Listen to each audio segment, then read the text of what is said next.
Welcome, ladies and gentlemen, to this video lesson about absolutism and the Big Five. This is part 4 of 4, yay, video lessons about absolutism. I'm Miss Jennifer Blank, and I will be your guide on this journey. All right, so this is a little bit of a review. Again, absolutism, the definition is right over here. Exercise of complete and unrestricted power of a government by a monarch whose power comes directly from God. So this is divine rights, okay? Perfect example of this is Louis XIV. The official range is 1550 to 1800, but to make your lives easier and more manageable, focus your studying from 1650 to 1789. But be aware that for the AP exam, you need to be aware of the official date range.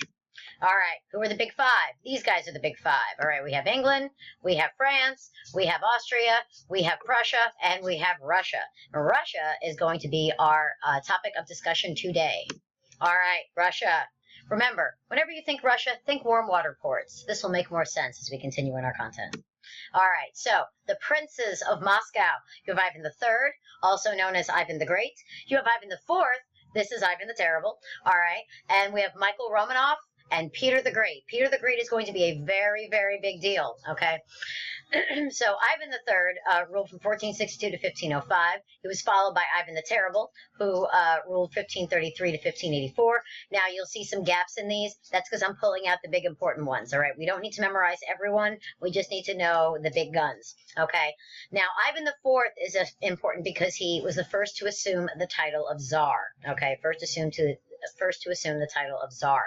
Michael Romanov started the Romanovs, the Romanov dynasty, and he had the Romanov dynasty had control until Peter the Great took over in 1682, and he ruled until 1725. All right, let me bring myself down here. There we go. So, Ivan the Great overthrew 200 plus years of Mongol rule. This is what makes him important. He made friends, benefited from the friendship, and then declared Russian autonomy. So, he was smart because the Mongols were ruthless. So, he's like, all right, we're clearly not going to win this by a test of military strength. We need to go a different route.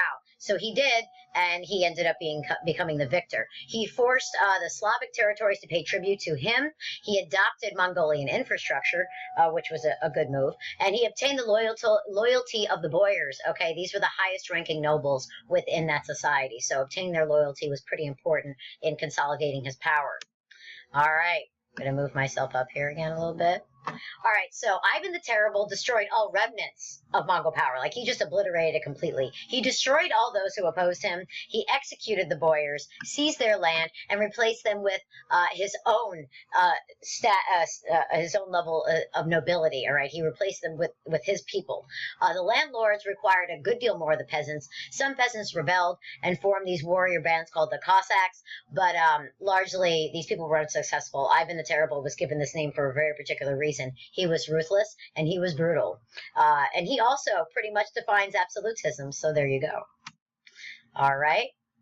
What he also did was he established a secret police. He took property of his people at will and taxed them heavily to pay for whatever he wanted. He undid all the economic advances by stunting the middle class with all of his policies. And he ushered in what is known as the time of troubles, because these policies are a disaster.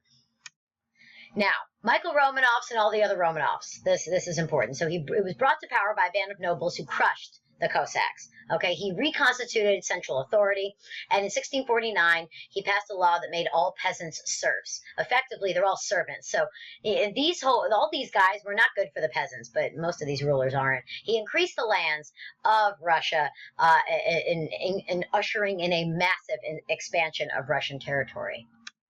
Peter the Great.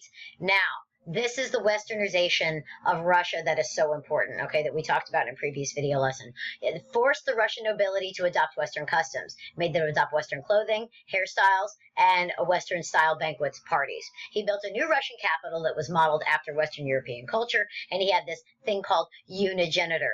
You should look that up. Created new schools and universities to train people for military and civilian posts. All right, agriculture and production was all under government control, and he instituted government incentives to increase production, okay?